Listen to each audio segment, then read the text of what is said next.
So many times He's carried me through. And if there's one thing that I've learned in this life, my Redeemer is faithful and true. My Redeemer is faithful and true. Everything He has said He will do. Every morning His mercies are new. My Redeemer is faithful and true.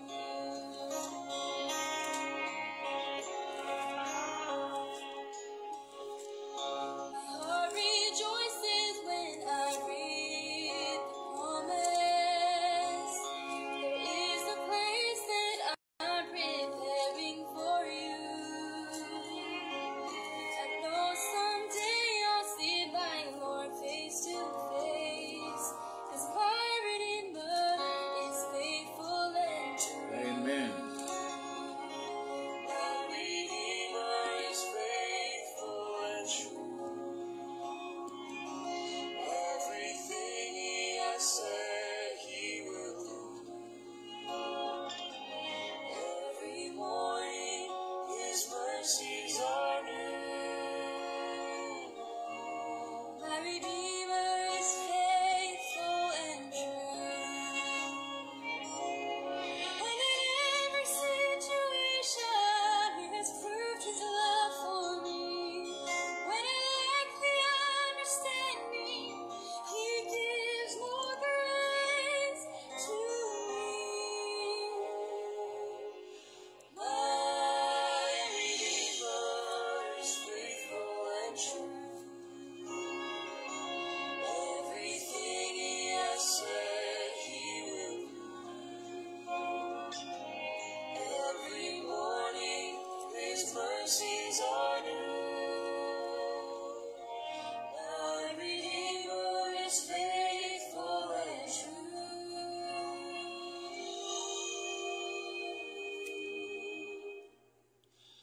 Jesus is faithful and true.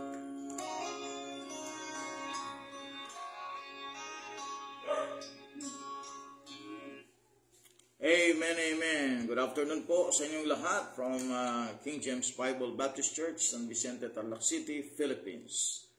Okay, so tayo po ay mag-aaral ng salita ng Diyos. We are now going to study on the book of John, chapter number 14. Okay, book of John, chapter 14 po tayo. Okay, so tayo po ay manalangin muna. Dakilang Diyos, marami pong salamat sa oras na ito. Salamat po, Ama, sa blessing, Lord God, na opportunity, Lord, na binibigay niyo po sa amin. At sana, O Diyos, gamitin niyo po, Panginoon, ang pag-aaral na ito as we broadcast this in Facebook Live, Lord, upang sa ganun po, people will be part of this online Bible study and can access, Lord God, through your truth, through this Bible study, Panginoon. O Diyos, Ikaw ang siyang manguna at gumamit sa amin, Panginoon Diyos, sa oras na ito. In Jesus' name, Amen. Amen. Okay po, so good afternoon po, mga kapatid. No? So dito po tayo sa book of John, chapter 14. Christ completes His disciples' faith in His deity. Ulitin ko po, Christ completes His disciples' faith in His deity. Pag sinabi natin deity, yung pong kanyang pagka-Diyos. Okay, maayong hapon, Brother Seth Danieles. Alright, let not your heart be troubled. You believe in God, believe also in me. In my Father's house.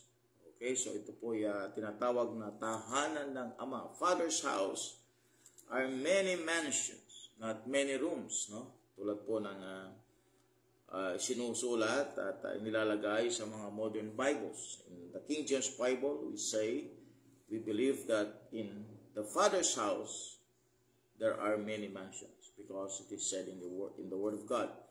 In my Father's house are many mansions. If it were not so, I would have told you, I go to prepare a place for you. So, heaven is a place. It's a literal place.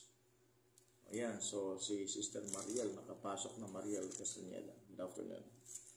In my Father's house are many mansions. If it were not so, I would have told you, I go to prepare a place for you. And if I go and prepare a place for you, I will come again and receive you unto myself, that where I am, there you may be also. Amen. Good afternoon, Brother Ranel Clark. And whither I go you know, and the way you know. Thomas saith unto him, Lord, we know not whither thou goest, and how can we know the way? How can we know the way? Jesus said unto him, I am the way, the truth, and the life. No man cometh unto the Father, but by me. So, doon lang muna po tayo. No? So, verse number 1 up to verse number 3, this speaks about the rapture of the church. Yung sinabi ni Jesus Christ na, if I go and prepare a place for you, I will come again and receive you unto myself, that where I am, there may be also. This is about the rapture of the church. The rapture of the church. And you can see that also in 1 Thessalonians 4:13 to 17, no? As a connection to John 14, verse 1 to 3. So, pag binasa mo yung 1 Thessalonians 4, verse 13 to 17, that is the rapture of the church. Okay? So, John chapter 14, verse 1 to 3, it is about the rapture of the church. Okay, verse number 4. Whither I go, and you know, and the way you know. Thomas said unto him, Lord, we know not whither thou goest, and how can we know the way? Now, he is now pointing to the way, but this way is not a thing. This way is a person. Sabi niya sa verse 6, Jesus said unto him, how I am the way, you see the word I am there, it appeared once again, I am the way, so it means he's the only way, the truth and the life, no man cometh unto the Father, but by me. So, sa madalit salita, wala pong ibang daan patungo sa langit, kundi ang ating Panginoong Jesucristo. No religion, no good works, but a person, and that is Jesus Christ. Okay. Notice the definite articles in all 7 I ams in Jesus. The way, see the definite article there? The way, the truth, the life. Here, the way, no? And you have also the resurrection, the life, John 11:25. The door, John 10:7. The good shepherd, John 10:11. The light of the world, John 8:12. And then the bread of life, John 6:35. And the true vine, John 15:1. Jesus Christ, therefore, was not a way, a truth, or a life. He claimed to be the way, or the only way, to get eternal life, Acts 4:12. So, dun pa lang po mga kapatid, maliwanag na tinuturo ng Biblia na wala pong iba, no, na pwedeng magbigay sa atin po ng katotohanan, ng buhay, at ang daan. No? Wala na pong ibang daan. No? Wala na pong ibang buhay, wala na pong ibang resurrection. He is the resurrection and the life. Wala na pong ibang pintuan because Jesus Christ is the door. Wala na pong ibang good shepherd because Jesus Christ is the good shepherd. Wala na pong ibang liwanag kundi si Jesus Christ because He is the light of the world. At wala na ibang bread of life kundi ang Panginoong Jesucristo because He is the bread of life. Wala na rin pong ibang true vine, kundi ang Panginoong Jesucristo. He is the true vine. Okay? Yan. So, good afternoon po, Sister Annalisa. Okay, so, the definite articles, no? The I ams, is mentioned in the truth, the life, the resurrection, the door, the good shepherd, the light of the world, the bread of life, the true vine. Okay, so napaka-liwanag talaga, no? Kapag nagkamali ka pa naman dyan, talagang ang pagkakamali mo ay you miss the reading. You miss the reading, the right way to read. Okay. Now, verse number 7, if ye had known me, ye should have known my Father also, and from henceforth ye know him, and have seen him. Because under this topic is Christ completing the disciples' faith in his deity. Sagot po ni Philip dito. Philip said unto him, Lord, shew us the Father, and it sufficeth us. Shew us the Father, Lord. Pagkita mo sa amin ang Ama. Verse 9, Jesus said unto him, Have I been so long time with you, and yet hast thou not known me, Philip? He that hath seen me, hath seen the Father. And how sayest thou then, shew us the Father? So this will give us the understanding that Jesus Christ is God, equal with the Father. He is not the Father, but He is equal with the Father. Kaya nga po, sabi niya, if ye have seen me, ye have seen the Father. Because He is equal with the Father. Okay? Now, John 6:46. Tignan po natin sa John 6:46. Pabalik na tayo nito, no? John 6:46. Not that any man hath seen the Father, save he which is of God. He hath seen the Father. Okay? So, Jesus Christ is equal with the Father. You go to John 12:45. John 12:45. Pabalik ulit tayo. John 12:45. He that sent me, sent him that sent me. See that? Okay? So, this is a strong belief, strong verses. These are strong verses that says that Jesus Christ is God. John 5:37, another verse, John 5:37. John 5, verse 37. Pabalik po tayo. John 5:37. And the Father himself, which had sent me, had borne witness of me. Ye have neither heard him, his voice, or at any time, nor seen his shape. Because only Jesus Christ have seen his shape. Okay? Now, another verse in John 1:18. Okay, John 1:18. Para maintindihan po natin ang sinabi ng Panginoon doon. Sabi niya sa John 1:18, No man hath seen God at any time. The only begotten Son, which is in the bosom of the Father, He hath declared him. So when Jesus Christ said, Ye have seen me, ye have seen the Father also, He is telling us that He is the same with the Father. Now, Jesus Christ is not the Father. Mangyayari kasi magiging oneness na tayo naman. No? But here, it says that Jesus Christ is equal with the Father. They are both God. So John chapter 10, verse 30, di ba? John 10:30.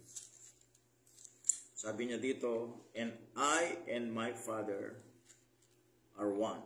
Okay? So, one. No? Yung both God means one God lang yun. No? In the Trinity, we have one God. Okay, that is the being. And it has what? That one God has three persons. The Father, the Son, and the Holy Ghost. Okay? Alright, so,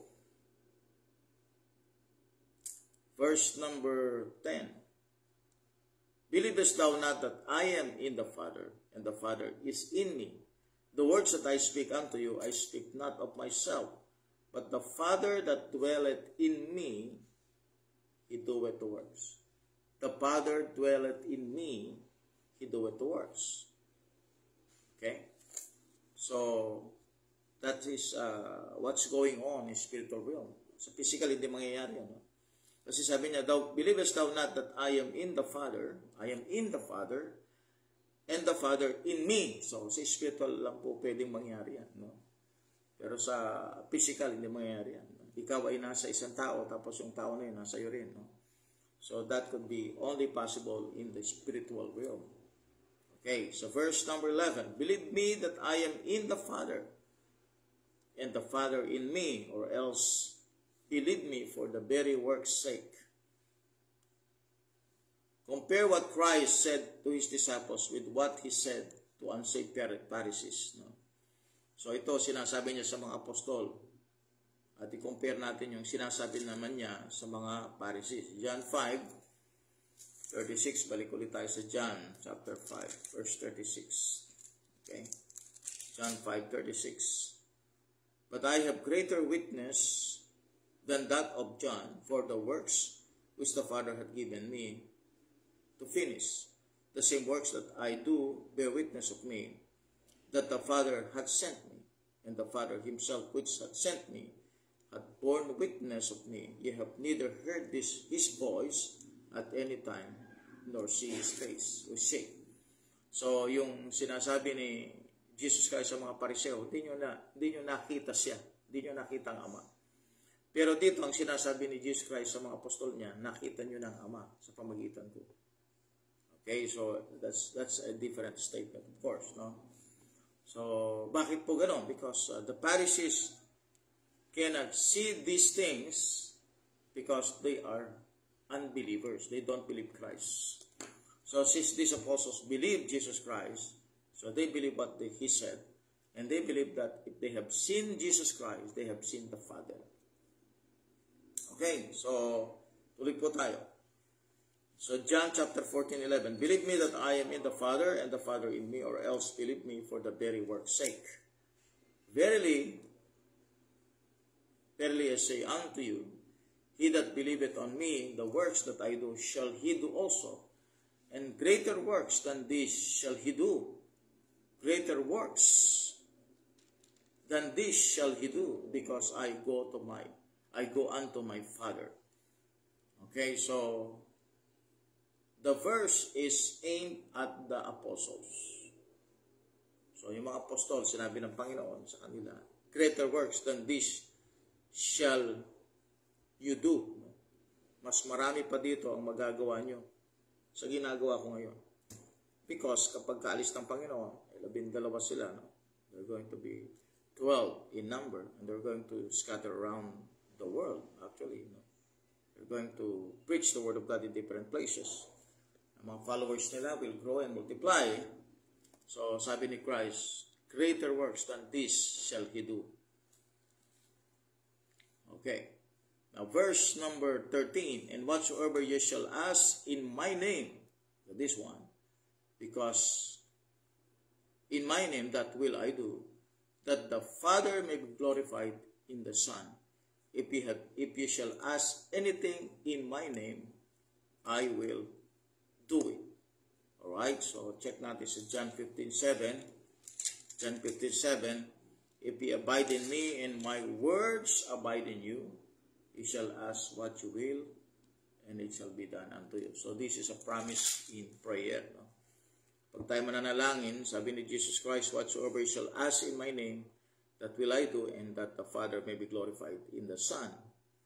If ye shall ask anything in my name, I will do it. In the name of Christ. Kaya nga po, pag tayo nagpipray, we say in the last words ng ating prayer, in the name of the Lord Jesus Christ. Because that is what Jesus Christ said.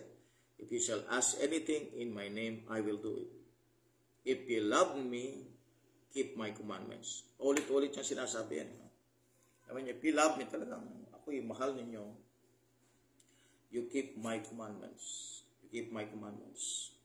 Alright. So, verse 16 up to verse 20 is the coming of the Comforter. The coming of the Comforter. Ang Comforter po dito, walang iba kundi yung Holy Spirit. No? Okay. So, sa verse number 16, I will pray the Father, and he shall give you another Comforter, that he may abide with you forever, even the Spirit of truth, whom the world cannot receive, because it seeth him not, neither knoweth him, but ye know him, for he dwelleth with you, and shall be in you. So you see the word, yung pronoun dito, he. No? Sabihin po, person ang Holy Spirit. No?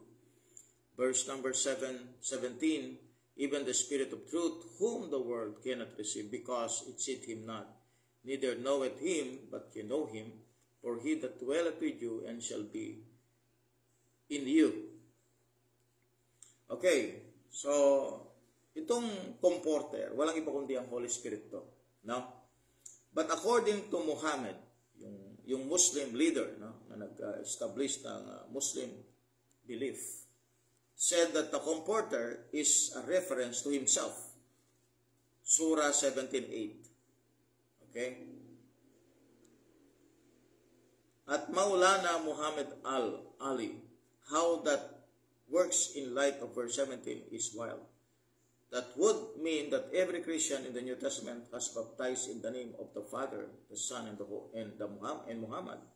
Matthew 28:19. So every Christian is to be filled with Muhammad. Ephesians 5:18. Muhammad seals every Christian until the return of Christ. Ephesians 4:30. And Muhammad baptizes every Christian into the body of Christ. 1 Corinthians 12:13. Of course, hindi pwedeng mangyari si Muhammad dito. Hindi ito si Muhammad. The Comforter is the Holy Spirit. It's not Muhammad, of course. Okay?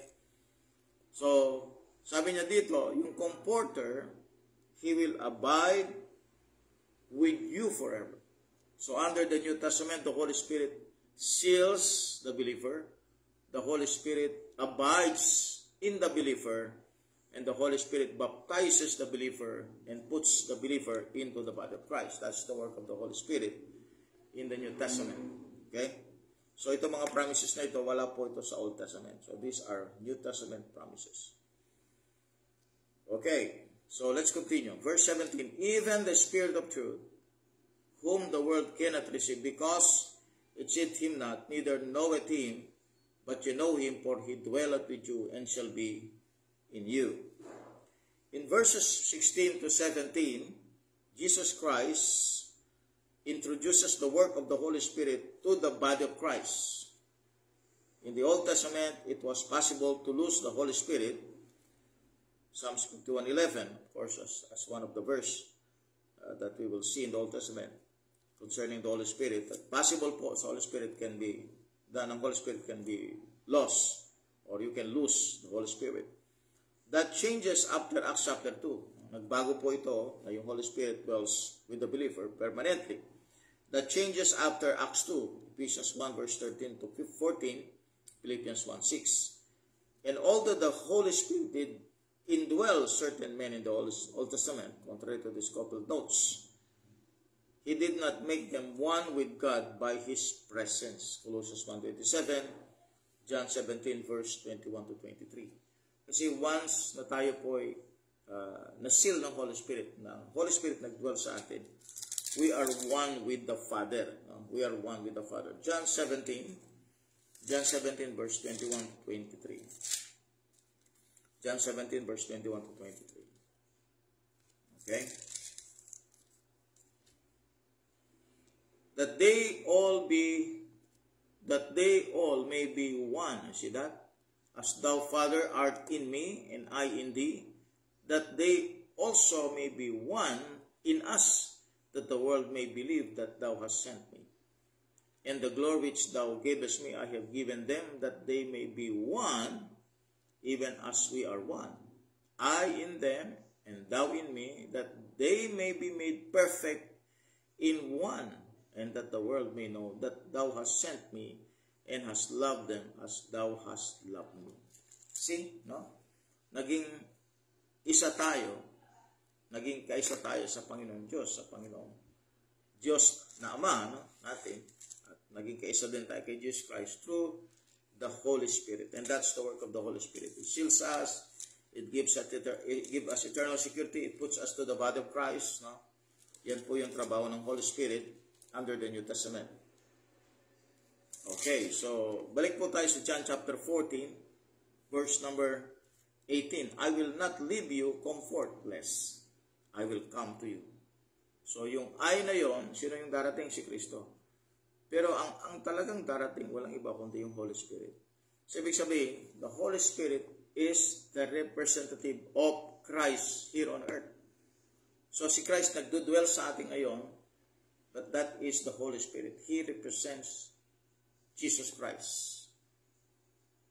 So yung mga pope, no? Sinasabi nilang sila yung vicar of Christ. Sila yung representative ni Christ dito sa lupa. But that is not true. The true vicar of Christ is the Lord Jesus Christ. Okay? It is the Lord Jesus Christ.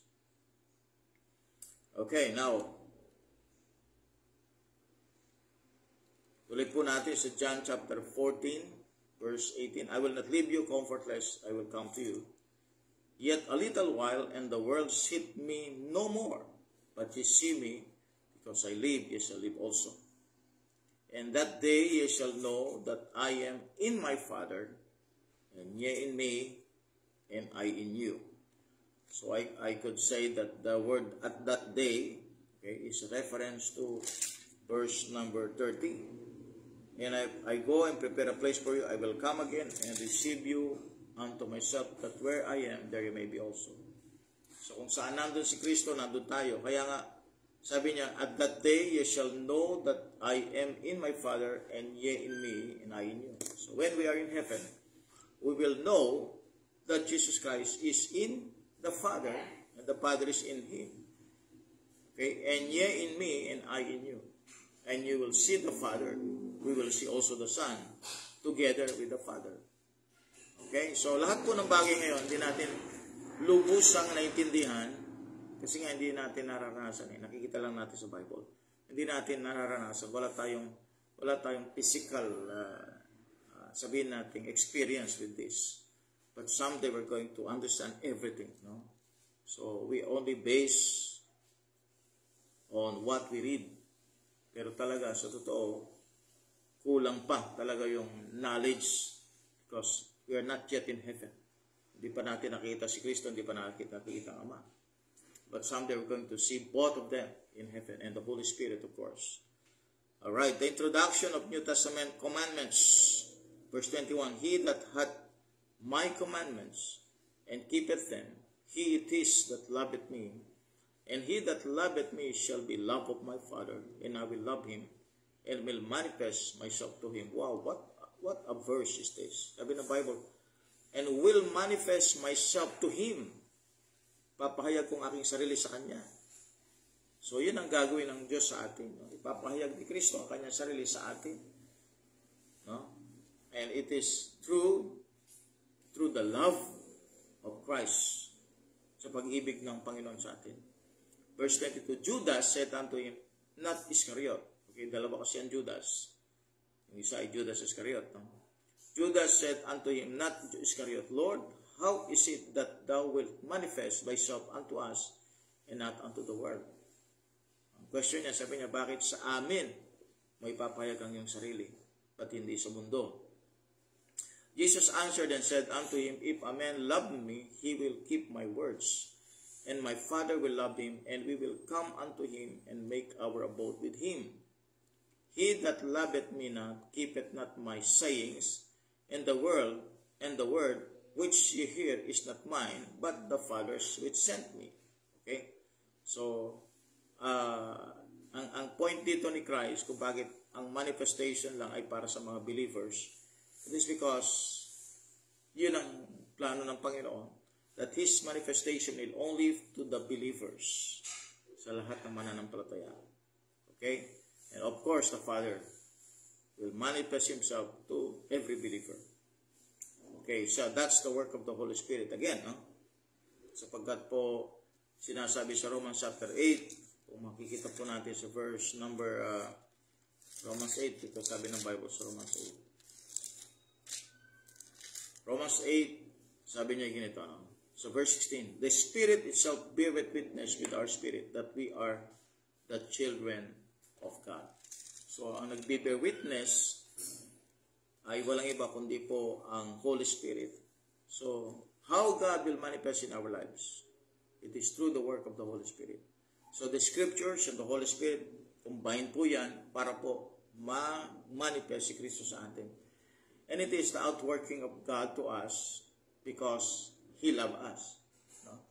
Siyempre tayo, kapag meron tayong mahal, may minamahal, gusto nating maging closer pa sa Kanya. May minamahal tayo eh. No? So kapag minamahal tayo ng Diyos at minamahal din natin siya, so ano mangyayari? No? We get closer. Okay? So, kaya nga hindi problema, no? Sa isang Kristiyano na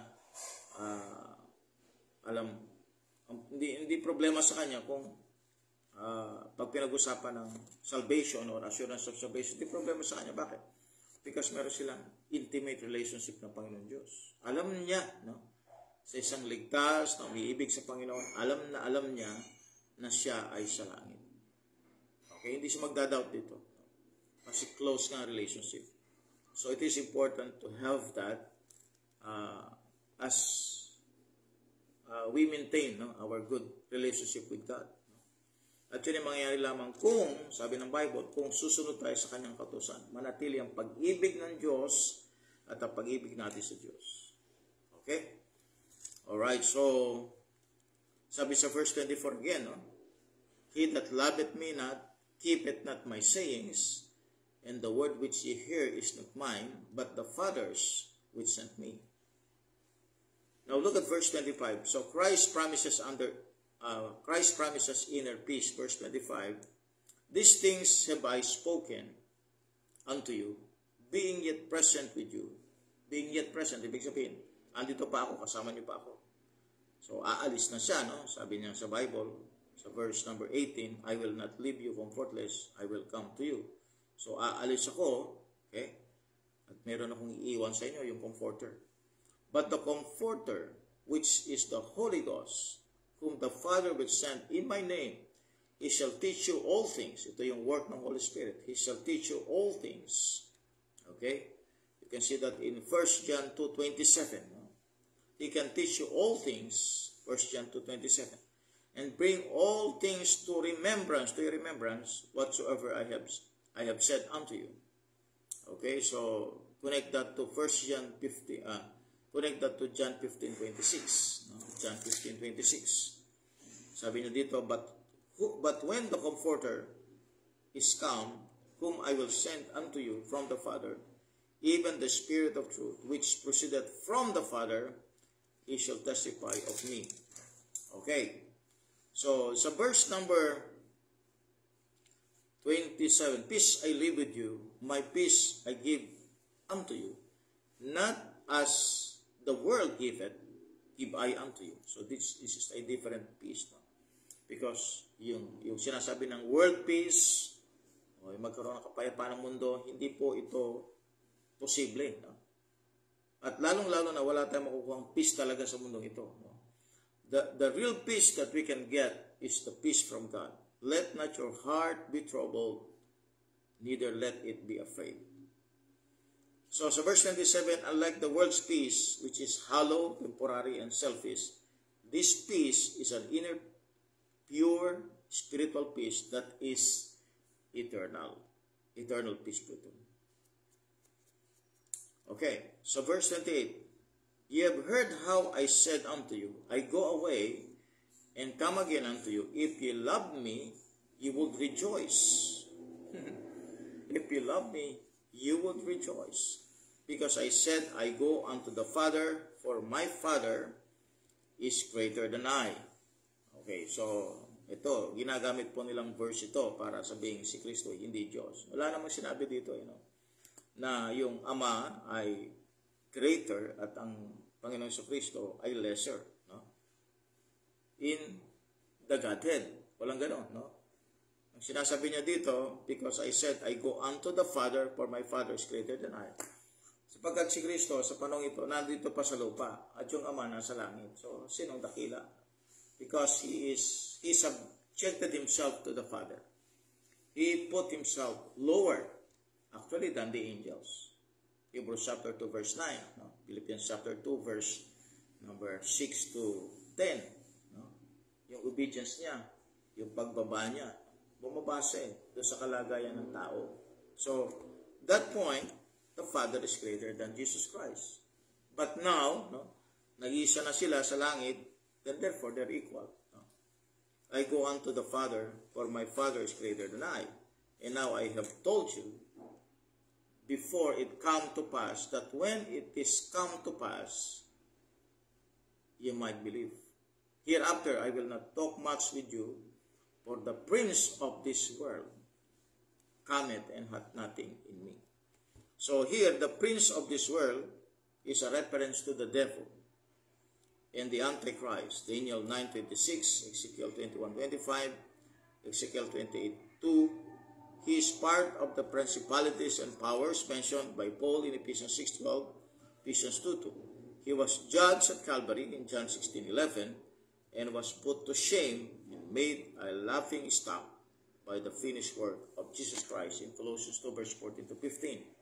So yung prince po nito na tinalo ng Panginoon sa cross is no other than the devil. Verse 31, okay, verse 31 na tayo. But that the world may know that I love the Father, and as the Father gave me commandment, even so I do. Arise, let us go hence. Arise, let us go hence. No. It is just like saying na, okay, so ito yung gusto ng Ama. Ang Ama, mahal tayo ng Ama. Okay, at meron siyang commandment na inutos sa atin. Now, anong gagawin natin?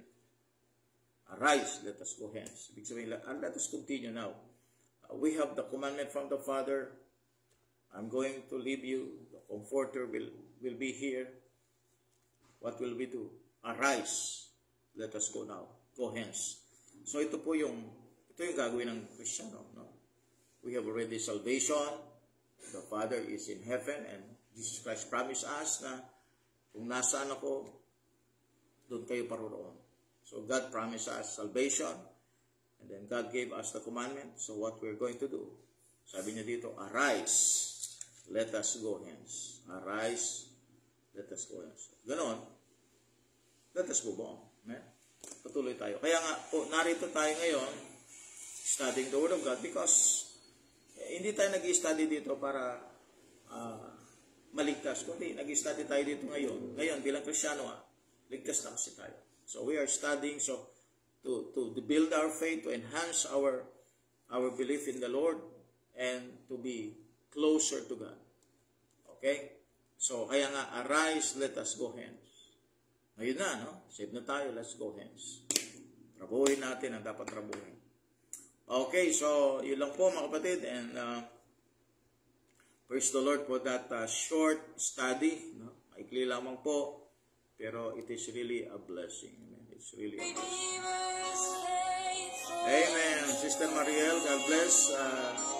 Brother Anel, Sister Ana, Sister Michelle, si Brother Mark Shano, kasama natin. Brother Seth Danieles, God bless po. Let's pray. Lord God, marami pong salamat, Ama. Thank you, Lord, for this Bible studies. Bless us, Lord. Bless you po ang mga nakinig, nakisama ngayon. Kung saan mo po sila naroon ngayon, ingatan niyo po sila at pagpalain. In Jesus' name, Amen. God bless po.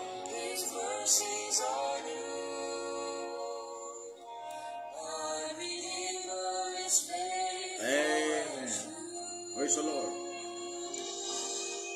Okay, welcome po. Welcome. Jesus is faithful.